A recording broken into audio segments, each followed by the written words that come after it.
如果你話而家係做一個家居裝修、一個商鋪裝修，都係一個非常之重要嘅安全問題喺度嘅。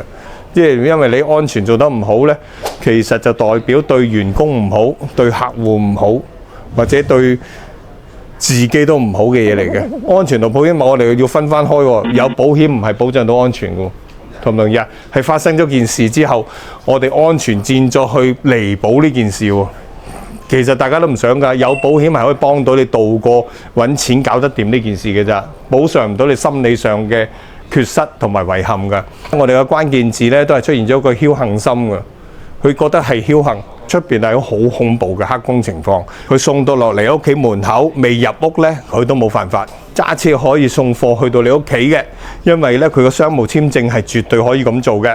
但係入去一剎那咧，已經改變為咧你係老闆請咗一個非法逗留喺度做嘢嘅人咯，會令到你係處於水深火熱嘅。教主錦囊，記得點讚收藏。